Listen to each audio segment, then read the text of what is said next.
Hey folks, welcome to Movie News Monday, where every single Monday live on Twitch, we break down the news of the week in the world of entertainment. I'm talking movies, television, MCU, DCU, all the U's, you know what it is. So make sure if you're watching this on YouTube, hit that subscribe button, hit that like button, leave a comment down below letting me know what you want me to talk about on Movie News Monday. If you're watching live, stick around because we're going to jump right into it, starting with Ridley Scott, or as I like to call him, Hollywood's favorite disgruntled old man. Look, folks, there's no denying that Ridley Scott is an absolutely legendary filmmaker. His contributions are immense. The Alien franchise, the Gladiator franchise, Black Hawk Down, etc., etc. It's dangerous to go too far into that list because, let's face it, a lot of the stuff he's made recently, not his best work. However, Ridley Scott has year after year talked about how disgruntled he is with the entertainment industry, and recently has said that he's basically resorted to only watching his own films at this point. He's quoted as saying, "The quantity of movies that are made today, literally globally millions, not thousands, millions, and most of it is shit." He doesn't have a comfort movie at this time. He says, actually, right now I'm finding mediocrity. We're drowning in mediocrity. And so what I do, it's a horrible thing, but I've started watching my own movies. And actually, they're pretty good. And also, they don't age. When you get asked to do a movie or you're trying to get a movie made, it's a very confused pipeline of possibilities. And it really feels like at times that you're incentivized to make bad things to get paid rather than make something really, really good. Now look, Ridley Scott, I will say again, your contributions to the world of cinema are heavy. You are an extremely talented person.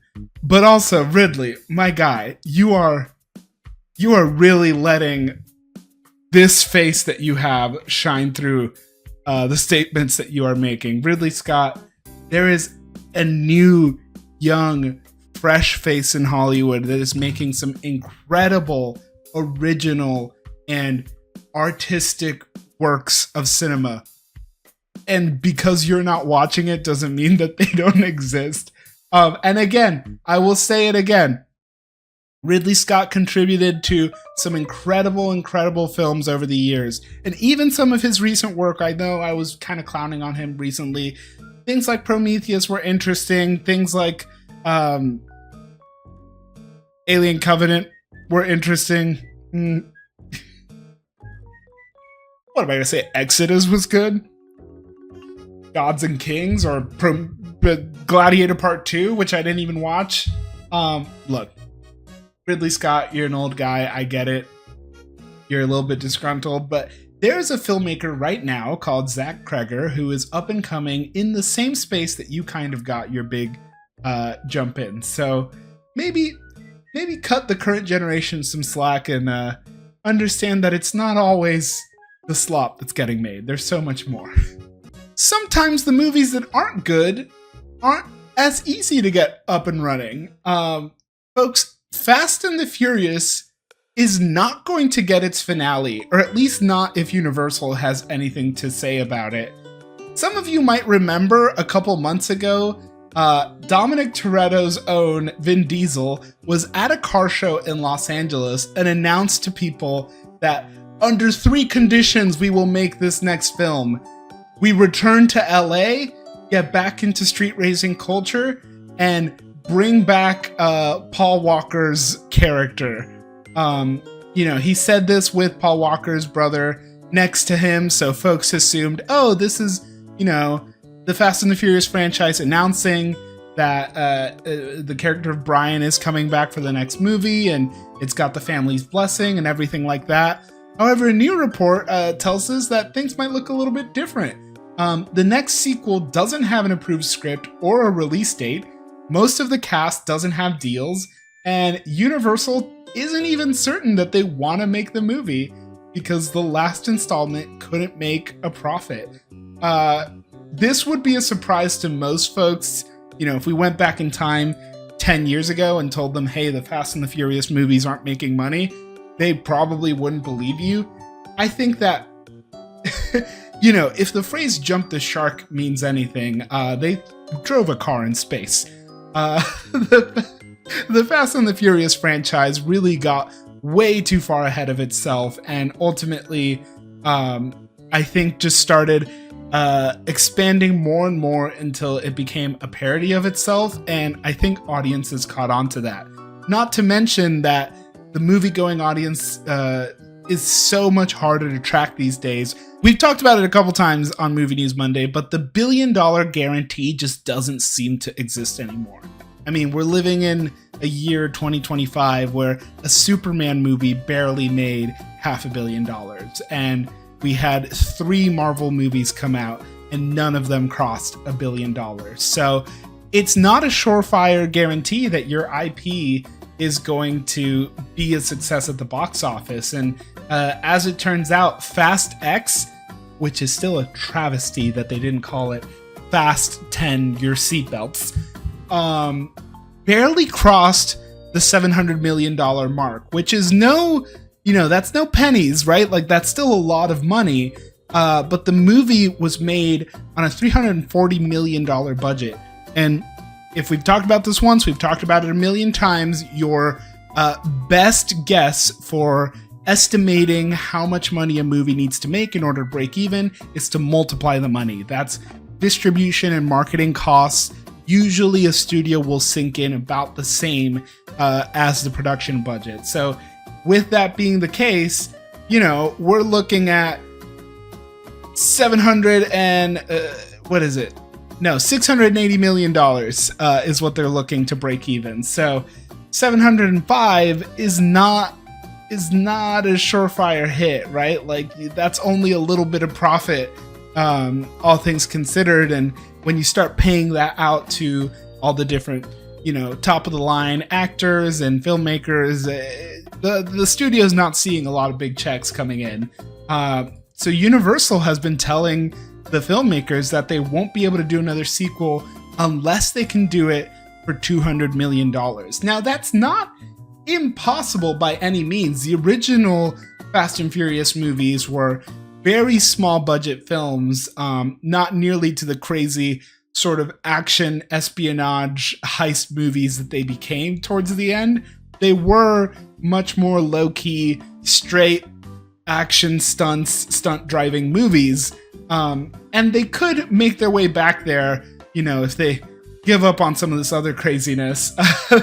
But all that being said, we have movies now, like Marvel is making movies for $200 million, right? The Thunderbolts, Captain America Brave New World were $200 million movies that still had massive scope. So it is possible. However, is this something that the audience is asking for? That I don't know. So I wouldn't be surprised if the Fast and the Furious franchise ended with Fast X, which apparently had a cliffhanger ending. To be honest, I haven't even seen it. But I'm very curious, are y'all fans of the Fast and the Furious franchise? Are you going to be sad if we don't get a proper conclusion, or are you just totally fine with never hearing about Dominic Toretto and family ever again? Yeah, The Rock's price tag alone is half the budget. Look, those movies started getting so ridiculous towards the end. I don't know if y'all knew this, but apparently both Dwayne Johnson and Vin Diesel had clauses in their contracts that stated that their characters could not lose a fight. So, talk about fragile male ego, the movies. And, on top of a lot of things, like Michelle Rodriguez she literally left the franchise for a little bit and came back later because she's like, I've been in all these movies too, and you guys haven't been paying me nearly as much as you pay my male co-stars. Like, that's not okay. Look, at the end of the day, Fast and the Furious contributed some things that will never leave the cultural lexicon. Tokyo Drift, people will always make Tokyo Drift jokes, and Too Fast, Too Furious, that naming convention is an incredible bit, and I hope to never see it die. Like Two Spider, Two Man, right? Things like that. Like that bit. Love that bit. Hey guys, remember 3 years ago when Peacock announced that we were finally gonna get the Community movie? This tweet stumbled across my timeline and it just slapped me in the face because it made me realize that it has been 3 years since the Community movie was announced and we still don't have a Community movie. Community was and continues to be one of the best comedies to ever hit television. Even its worst season is still pretty good. If you've never watched this show, please do yourself a favor and watch it. It's on Peacock, I think. It's on Hulu. This show found a second life on streaming, which is very funny considering the fact that this show both launched and killed a streaming service, a Yahoo streaming service, which is what gave us the final season of Community. But there was an ongoing joke within the show that 6 seasons in a movie was like the goal. And we had 6 seasons, but we never had the movie. And following the big resurgence that the show had during the pandemic, the cast got together during the COVID lockdowns and did a reading of one of the greatest episodes of the show. It gave us that fantastic Pedro Pascal meme. If you haven't seen it, of him like laugh crying, it's from that episode. And following that resurgence, they announced that a movie would get made, and the entire original cast had signed on to return, including Donald Glover, which a lot of folks were surprised because they assumed that with Childish Gambino and with everything else, with Atlanta and everything else he was doing, that he would be a holdout. He also left the show early. But that being said, the whole cast was announced to be returning, but this was, September 30th of 2022. And here we are. Still no movie, still nothing shot, still nothing filmed. Allegedly, Joel McHale was a contributor to that. The last update I remember reading, Joel McHale said that his schedule had kept him a little bit busy, and that's why it had been hard to get all the cast nailed down. That being said, everybody's doing well. Obviously, Donald Glover is Donald Glover. Yvette Nicole Brown is still working pretty consistently. She also does great advocacy work. She's a great Instagram follow if you're not following her. Alison Brie has been doing incredible. She's kind of become an indie darling person. She's been doing films with her husband, Dave Franco. She's been having a great time in the small mid-tier movie market. And Joel McHale has had a very successful television career, with guest appearances on shows like The Bear. And even Ken Jeong came from Community. So there's so many. Danny Pudi too. We can't forget him. He had DuckTales and everything else. So all that to say, the entire cast is doing well and they're all working. But we need this freaking movie to be shot, man. We were promised it 3 years ago. We're gonna get the Community movie and Blade coming out on the same day at this stage. Everyone's favorite person from everybody's favorite company, Sam Altman from OpenAI. Guys, I promise I don't want to talk about AI every single week on Movie News Monday, but these tech guys just keep saying that they can do whatever they want. OpenAI launched its new Sora video generator platform, and of course it is incredibly good and incredibly scary. Just this week, I had a text exchange with my mother who was like, "Did you know they were making another Twilight movie?" And I was like, "No, I'm the guy who would know." And she sends me a link, and it's like an atrociously bad AI video. But my mother saw it and fully fell for it. She probably didn't have her reading glasses on where she saw it on her iPad and she assumed it was real. That's me being generous. So, Why are we talking about OpenAI? Well, with everything going on with their Sora updates, they're just saying some really scary things about copyright, and I think it's important to know and hold these companies accountable, because look, I understand if you need a little help from AI here and there. I have said this a million times before. I even use it myself in some components of my life. For instance, I was recently building out a schedule for a film festival that I'm attending, and the schedule had the start times for every single movie and had the running time for every single movie, but the runtime was in minutes. So the movie started at 1:30 and it is 117 minutes long. Yes, I could sit down and do that math, or I can just open a prompt with Gemini and be like, yo, the movie starts at 1:30, it's 117 minutes long, what time is it over? And it lets me know. That's useful, right? I get it. I appreciate that. It's saving me a little bit of time. However, if you're going out there and you're thinking, wouldn't it be funny if I made an AI generated video of Pikachu, sniffing his butt or whatever, just know that like the company that you're helping and enabling with this has some really messy takes regarding fair use and copyright on the internet. Varun Shetty, OpenAI's head of media partnerships, says working with rights holders to understand their preferences for how their content appears across our ecosystems. People are eager to engage with their family and friends through their imaginations, as well as stories, characters, and worlds they love, and we see new opportunities for creators to deepen their connections with the fans. So basically, they're trying to frame it as like, oh, well, we know you guys love IP, and we love that you want to make fun things with IP for your friends and family. You're not trying to make money off of it. You just want to show your mom a cute video of Pikachu sniffing his own butt.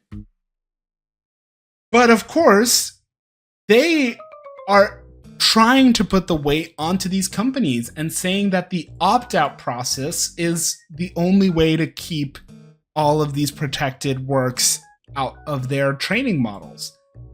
They say Sora 2 is trained on diverse data sets, including information that is publicly available on the internet. Hey, OpenAI, you know what's publicly available on the internet? Everything. Everything. If you have a machine learning algorithm that is scrubbing the entirety of the internet to see everything, it will see everything, including copyrighted materials. Thankfully, we have some legal experts trying to fight back. As y'all know, we have some current lawsuits going on with Midjourney and other AI studios. But Rob Rosenberg, who is an executive VP general counsel, says OpenAI is turning copyright on its head. They're setting up this false bargain where they can do this unless you opt out. And if you don't, it's your fault. And that's not the way the law works. So I'm very curious, folks. What do you think is the right path here?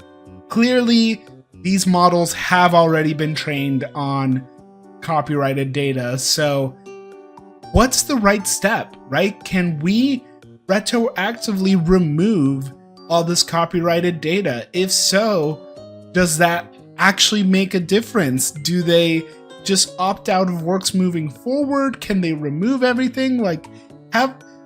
Can we put the toothpaste back in the tube? Have we gone too far? I have no idea. Look, I'm not sitting here saying that companies like Walt Disney and NBC Universal and Skydance, Paramount Global, I'm not saying they're the ones that need our backup and that we should be cheering for them specifically, but I'm thinking about artists who dedicate their entire life to creating original works.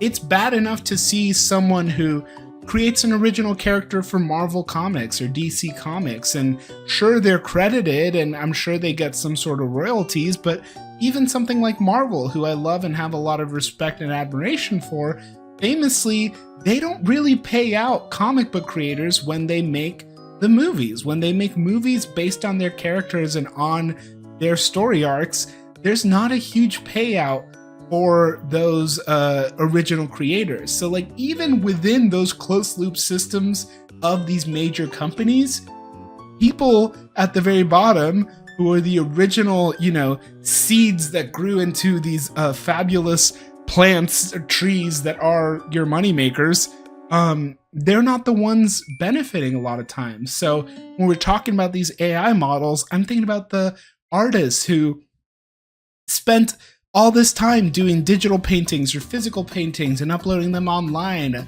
Fan artists, Photoshop artists, like all these folks, photographers, videographers, etc., like all these people who are dedicating their time to creating their craft and using the original premise of the internet and social media and showcasing their works. And now some Silicon Valley looking motherfucker is gonna come in here and steal it and sell it back to you. Like, that's just not right. That's not right, and that's not fair. So I really don't know what the path forward is, except for legislation, except for legal precedent. And so we'll see how these lawsuits go, but I'll be honest with you guys, I don't have a lot of faith in the legal system right now. So I'm nervous. I'm nervous for how AI will impact the entertainment industry moving forward. And I know a lot of folks are too. So sticking on the topic of AI, last week we talked about Tilly Norwood, who is not a real person. If you couldn't already tell, please God, I hope you could tell. Tilly Norwood is an AI actress who was recently announced to be very close to final negotiations with closing deals with talent agencies. Look, the more that's come out about this, the more it feels like the creators behind Tilly were really kind of jazzing her up to be further along in the process than maybe she really was, which is frankly nothing new for AI company CEOs. That being said, SAG-AFTRA did put out a statement against the creation of Tilly Norwood and the fact that studios would be open to working with her over real actors. And the SAG-AFTRA's recently elected president, Sean Astin, yes, that Sean Astin, did put out a statement regarding this as well. I appreciate that this story has captured the imagination of people, but it is not the first shoe to drop. We had a 118-day strike fighting very hard to put AI provisions and protections in place. The team at SAG-AFTRA have been in this fight for longer than people might realize. As technology continues to advance at light speed, we're going to meet the challenge. So, all of this to say, folks, if you're seeing something you don't like with AI, say something. Make some noise, because your voice and your dollar is what motivates these companies. If these talent agencies, if these studios are seeing that folks are not eager or excited or even intrigued to be seeing AI starring movies or television shows or commercials, they're going to listen to you. And it's just going to give more power to the actors and the artists that are actually driving the work of this industry. Sean Astin and SAG-AFTRA have a big negotiation ahead of them when the contracts come up for renewal. Obviously, we saw the effects of the strikes. We were just speaking earlier about the fact that 2026 is really the year where the movies are feeling like they're starting to pick up again, because we're still feeling the effects of the strikes. So all of that to say, I am cautiously optimistic about at least AI performers and their impact in Hollywood. The rest of AI, really nervous about it, but in this case, I have faith in the system here. Director James Mangold has signed an overall deal with Paramount to develop and direct and produce movies for the studios. So this is interesting for a lot of reasons, and I wanted to take this as an opportunity to talk about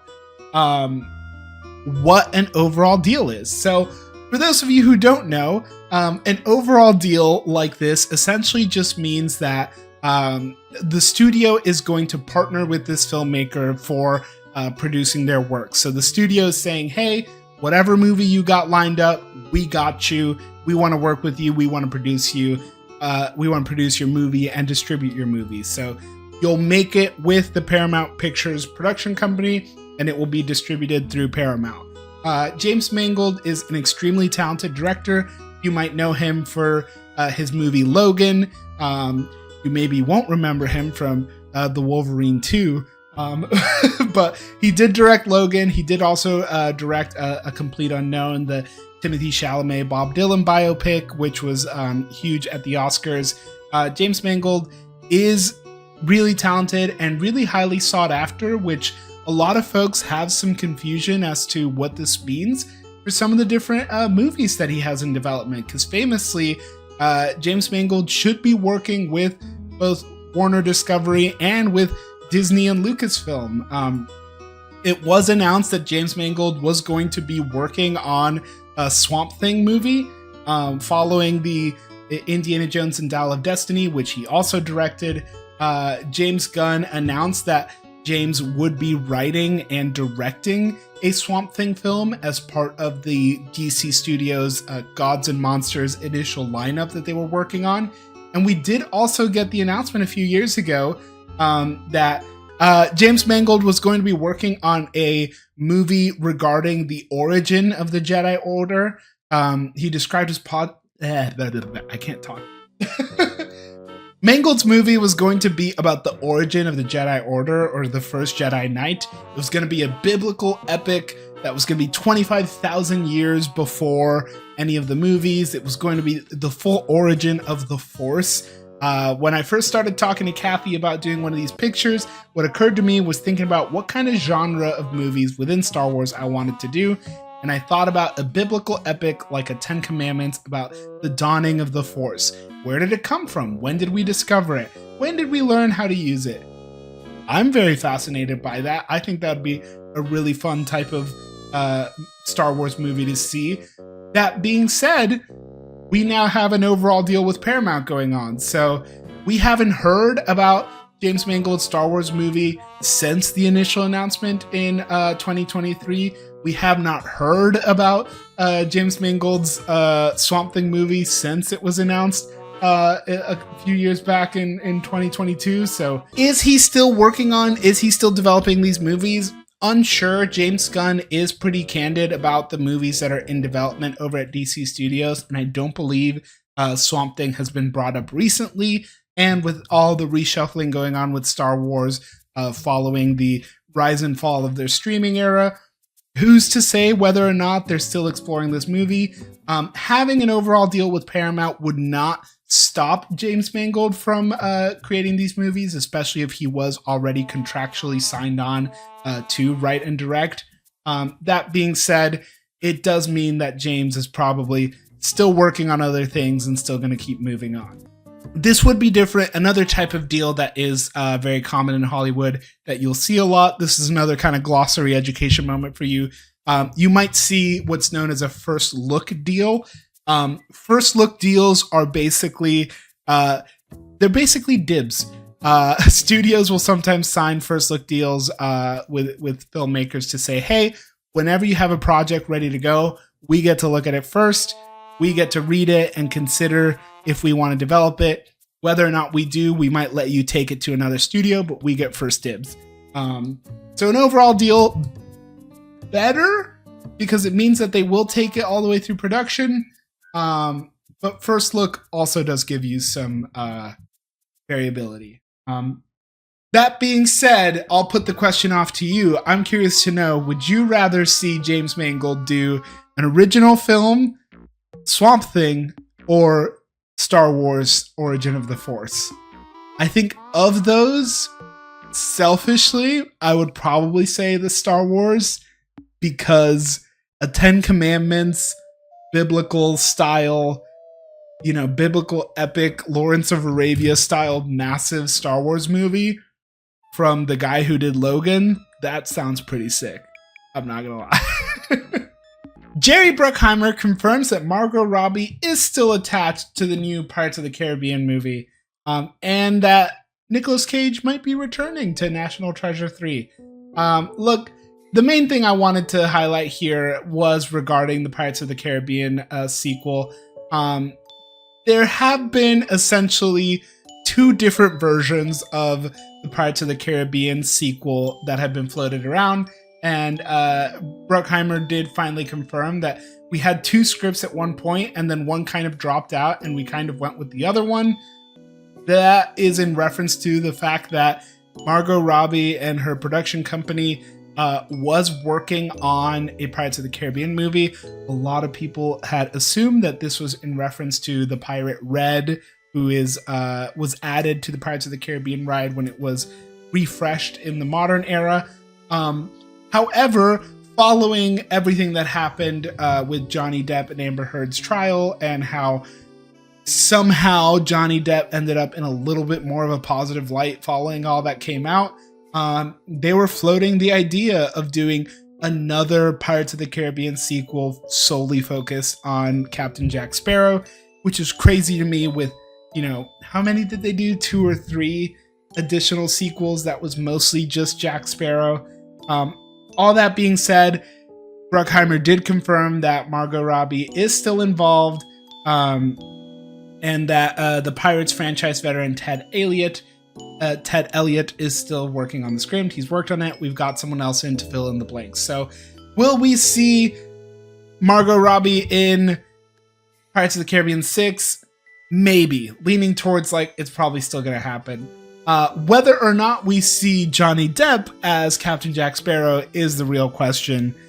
For me, I would say I think we're good.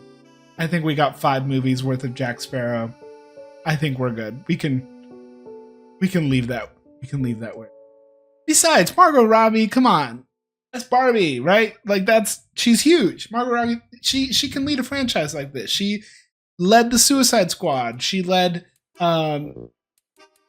She's leading other films. So let her and her team take it and run with it. Please. God, please. We don't need Johnny Depp back on our big screens. I'm totally okay leaving that where.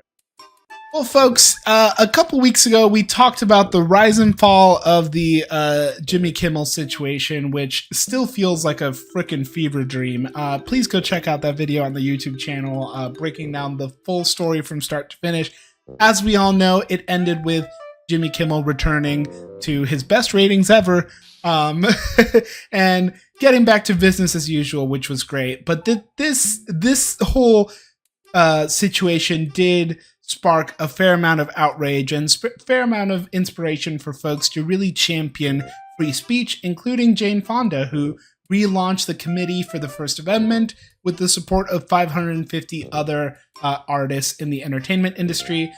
Jane Fonda was relaunching this committee that existed during the McCarthy era, and it was an initiative that ran in the 1940s by Henry Fonda, Jane Fonda's father. So, the sins of the sins of the father's administration becomes the sins of the daughter's administration. In either case, the goal of this committee is to promote free speech and to protect free speech. We refuse to stand by and let that happen. Free speech and free expression are the inalienable rights of every American of all backgrounds and all political beliefs. The abilities to criticize, question, protest, and even mock those in power is foundational to what America has always aspired to be. Look, I think it's no surprise that artists are really rattled and scared following what happened with Jimmy Kimmel, and there is a lot of residual after effects that we're going to be feeling following what happened. That being said, we all have the ability to make a difference by saying something, and some of us have a little bit more power and influence than others. So is it a little bit of, yes, I get it, you're celebrities and you're saying you support free speech, obviously you do. I think this goes a little bit further than, Gal Gadot Imagine video a la 2020, right? I think that putting your face and putting some really strong motivation and power of your influence behind some of these principles goes more than just saying, hey, bad things are bad. I think when you're staking your reputation and you're telling fans of your work and fans who engage with you, let's be honest, in that parasocial level that a lot of us do with celebrities, anything that you can do to kind of push people in the right direction of, hey, we really need to stand up for what's right here, I'm a supporter of. So props to Jane Fonda, props to the 550 and I'm sure more to follow that signed along. And shout out to the First Amendment, y'all. It's a good one. It's a good one. There's a reason they put that one up top. Speaking of follow-ups and residual effects following the Jimmy Kimmel situation, it is reported that the FCC chairman, Brendan Carr, is going to testify to the Senate Commerce Committee following everything that happened. Look, you can't make veiled threats and get away with it, especially when there's a possibility that your administration tried to silence dissident voices. This is not a political stream. We do not talk about politics. We talk about the entertainment industry. That being said, this is a big deal, folks. The head of the FCC was responsible in some way, shape, or form in pulling someone off the air because he didn't like a joke that was made. And that is weird, and that is not the way that the FCC is supposed to operate. So keep an eye out for that. And that's probably about as far as I'll go here before I get too far ahead of myself. And last bit of residual after effects that we're feeling here, Disney is looking for its successor for Bob Iger, and for the longest time, it's kind of been a two-horse race between Josh D'Amelio, who is the head of the basically the parks portion of the Disney business, and the other one was Dana Walden, who was the head, or is one of the co-chairs of the broadcast division, the head of the ABC division of Walt Disney. And following everything that's come out, there's been a lot of insider talk and reporting. Bob Iger's contract is set to end of his second tenure as CEO at Walt Disney, and his successor needs to be picked, and all signs are pointing now to Josh D'Amaro following what happened with the Jimmy Kimmel situation and Dana Walden making that decision to take him off the air. Everything that happened following that kind of didn't really work out to her favor, and folks are not really as optimistic to have her in charge of the company, seeing her kind of fold to pressure the way that she did. So Josh D'Amaro is pretty well beloved in the world of Disney. All things considered, he has helped the experiences portion of Disney's business become the largest arm of the business, even larger than entertainment. So if he's the person who takes up the lead in the world of Walt Disney, I would be very curious to see what the priorities become for Walt Disney. Obviously, the entertainment franchise is still going to stand, but we might be seeing a little bit of a shift of priorities. Famously, Bob Chapek, who was the CEO for just a little bit, was also from the Parks division, although he was not nearly as popular. And some would argue that the decisions that Bob Chapek made didn't really tie into the overall Disney experience, like feeding into the parks and feeding into this. He really just got caught up in the haze of the streaming bubble and trying to make that profitable, which, spoiler alert, it isn't. So, final bit of the dominoes falling here for Disney is that Josh D'Amaro is likely to be the next CEO following everything that happens. So very curious to see where that will all shake up. And our last bit of Disney news, I just had to talk about this because I am in complete and utter disbelief about it, and I would love to watch this trailer for you, trailer with you all. There is a Disney anime coming, and it is kind of The Descendants, kind of My Hero Academia, kind of what? So let's just check this out. Twisted Wonderland coming to Disney Plus this month. Folks, let's just watch this trailer, huh? I'm so curious. Oh, and yes, it is in Japanese. It is subbed. I'm gonna turn up my sound. Let's check this out. This is the Disney Villains anime. 真の姿をこれはディズニーヴィランズにインスパイアされた物語魔法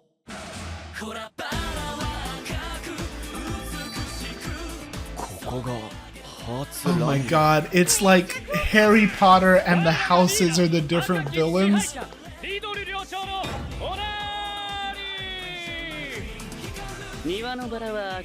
The dorm leaders. Okay, the gender bend.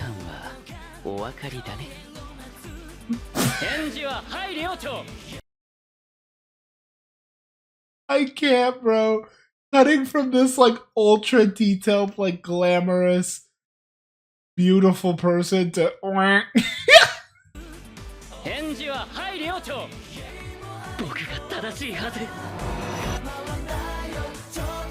Is this only about the Queen of Hearts?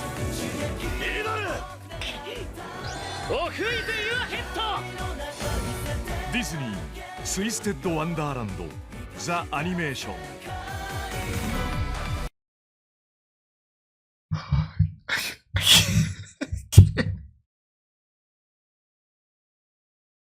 This feels like a parody. Is this AI?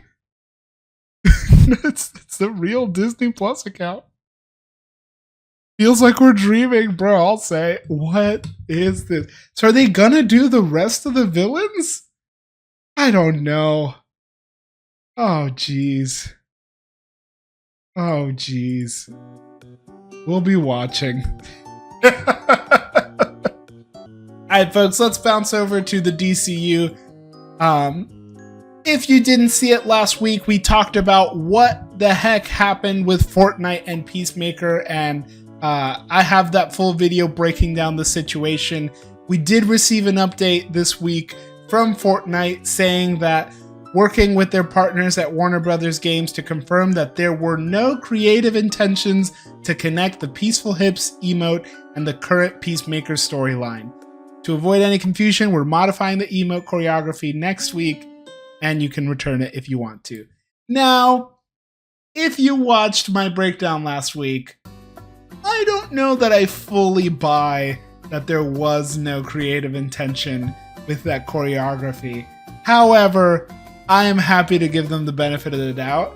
I am more likely to believe that there was no intention that the emote was supposed to tie in to the Peacemaker storylines. They could say, hey, we wanted you to have an emote of the silly dance. We didn't mean for the emote of the silly dance to be a dog whistle. So this whole situation was very interesting and honestly kind of hilarious.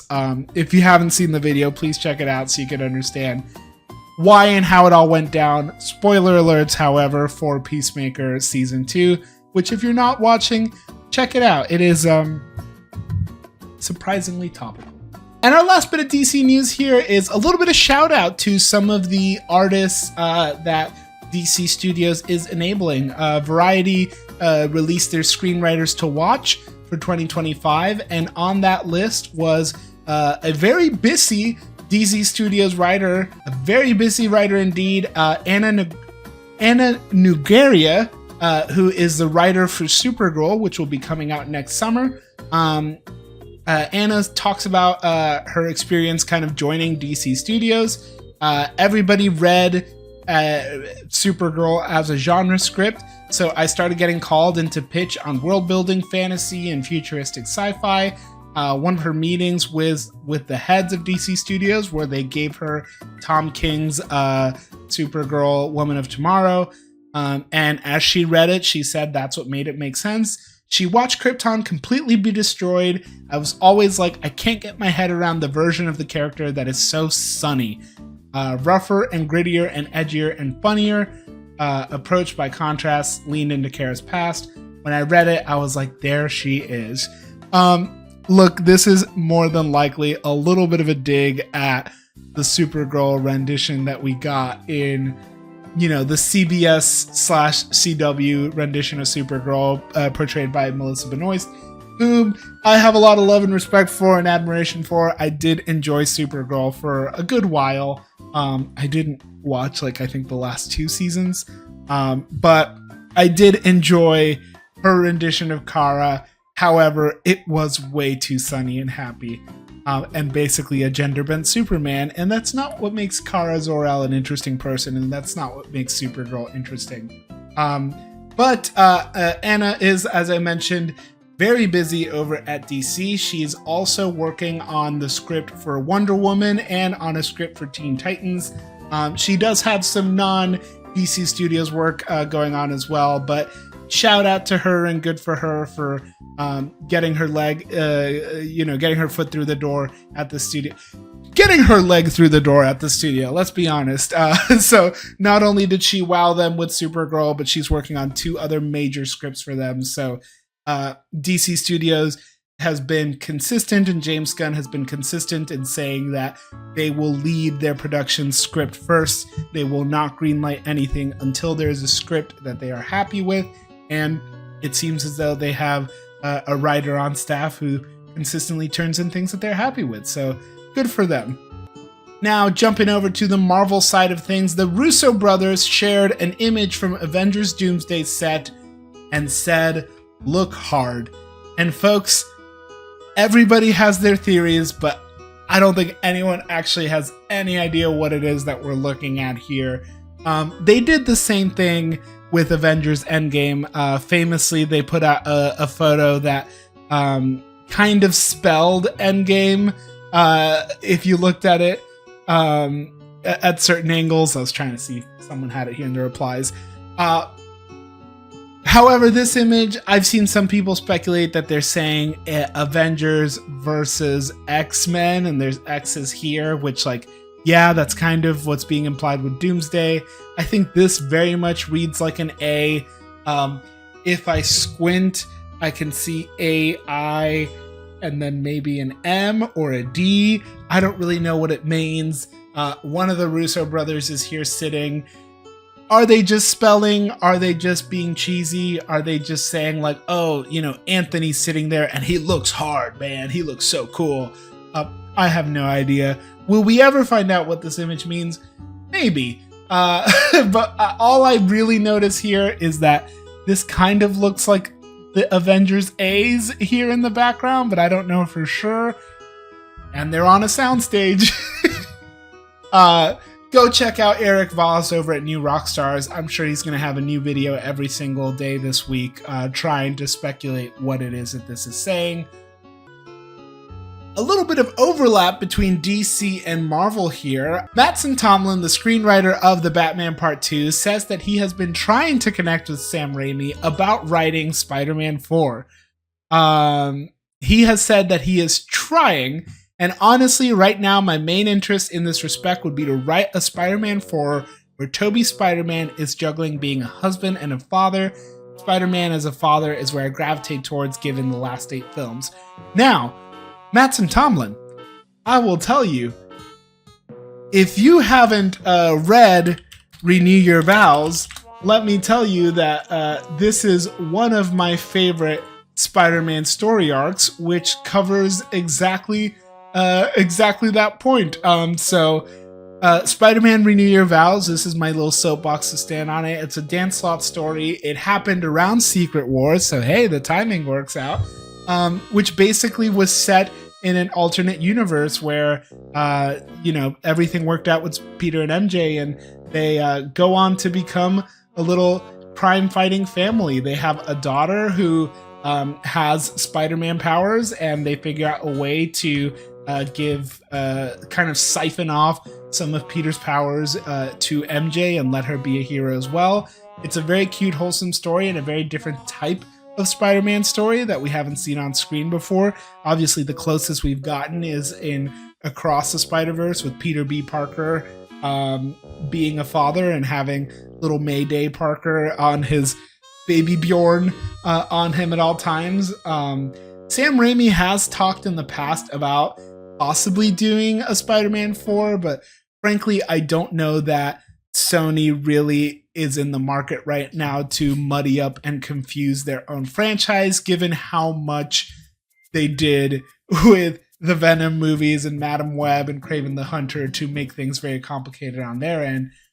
All that to say, shout out here to Matt Ramos Soups, who had an opportunity to talk to Kirsten Dunst about this specific theory. And here's what the OG MJ actor had to say regarding a possible return with this theme. Movie, right? Me and Toby doing that again. With you, not only do you have this film coming out, but this weekend, all of the Spider-Man films are back in theaters, and fans have been really enjoying seeing them back on the big screen. I don't know if you saw, but fans have been going crazy because writer-producer Mattson Tomlin, who's responsible for the Batman films and Game of Thrones, he recently came out and said that a dream film for him would be a Spider-Man 4 where Peter and MJ have a kid, and exploring that kind of dynamic, because there's a lot of responsibility that comes with being a parent, and then that clashing with being Spider-Man, there's a lot to explore there. But over the years, have there been any life circumstances that you would be really interested to explore with MJ if that opportunity arose? I never have thought about it, but I don't know. It's like with a question like that, I feel like scared to say anything. Like this, she looks at Channing Tatum. He's like, yeah, I've had to answer a lot of questions like these recently, given that I have been announced to be on Avengers Doomsday. Yeah, but you've grown up and now had children and stuff. Would I still be a good? I would still, yeah, that would be cool, right? I mean, I don't know if the fans are into it. I feel like she's totally coming back in Secret Wars for like a cameo or something, right? Right. That's the impression I'm getting. Well, I think it would be interesting to see, because now it's like not just he's got to save you. It's like the stakes are even. The stakes are even higher. Like screaming, you know what I mean? Yeah, that I would love to see this come to fruition. Obviously, Spidey and MJ in the original Sam Raimi movies are legendary, and we haven't really had a Spidey and MJ like them before. So, I would love to see something like this. Do I think anything like this is going to happen anytime soon? Probably not. Probably not. Our last bit of news here, we had a little bit of insight into the old version of Daredevil prior to the creative overhaul, in which one of the writers revealed that there was at one point going to be a bottle episode regarding the Punisher and Echo. Now, if you don't know what a bottle episode is, there actually is a bottle episode already in Daredevil Born Again, which is the episode that takes place within the bank. A bottle episode is essentially a single location episode. It's very cheap to make, and often shows would produce bottle episodes to save money on production costs. Take place within a single location, easy to shoot. It's kind of like the clip show of single camera television. That being said, they said there was a bottle episode. It involved the Punisher and Echo kind of spending an interesting night together. Not romantically, but narratively. But ultimately, it fell away. Who knows? Maybe it comes back again, but the story has been a little kind of crooked in terms of the development, and it was part of a former idea. So it's not tied into what they're currently doing and the current direction of the show. Obviously, we did have the Echo series, and it did tie into Daredevil a little bit. But ultimately, Echo and the Echo show really has been standing on its own, even though it did involve Wilson Fisk, even though the effects of what happened in Echo and in the Hawkeye show regarding Echo and Wilson Fisk do tie into everything that's going on in Daredevil Born Again. That being said, I do think Alaqua Cox was incredible as Echo, and I think she really held her own with some of the other Marvel superstars on screen. So I do hope to see her come back in some way, shape, or form, whether it is Daredevil Season 2, whether it is in the Punisher special presentation coming up soon. Her and John Bernthal's, Punisher would have had a really interesting dynamic, and maybe we'll get to see that one day, but there was a universe in which we did get to see it already. That being said, it was the universe where we didn't get the current iteration of Daredevil, which we're all very happy with. And speaking of Daredevil, the last thing we'll talk about today to close out our Movie News Monday is a rumor. Now, again, this is a rumor and a scoop, and it is not confirmed, but insider Daniel RPK does state that Elektra will be coming back to Daredevil Born Again. Elektra was a pretty massive part of Daredevil season 2, back in the Netflix days, as well as the lead antagonist in the Defenders series. She has died a couple times and been resurrected a couple times already in the TV shows, but hey, it's comics. That's just what happens. So I wouldn't put it past them. This would not surprise me. The actor did recently post some pictures of them hitting the gym back for an unspecified role. So who knows? Maybe we'll see that play out. But in either case, folks, that is going to wrap it up today for Movie News Monday. I really appreciate y'all hanging out and learning a little bit about what's going on in the world of entertainment. A little bit of a slow week this week, and when that happens, you better stop on by stream because we like to have fun. Today, we built a Lego set. It was a great time. If you're not watching live every Monday at 8:30 Eastern, we are live doing these, so please stop on by, join in on the chat. You can influence the conversation. But if you don't have time to join us live, don't worry about it. Just hit that subscribe button, leave a comment, let me know what you want me to cover, and I'll make sure it makes it into next week. If you ever want to know when I'm going live or catch our content in short form, make sure to follow over on TikTok and Instagram. But otherwise, I will see you next week. Have a wonderful rest of this week, and I'll see you at the movies.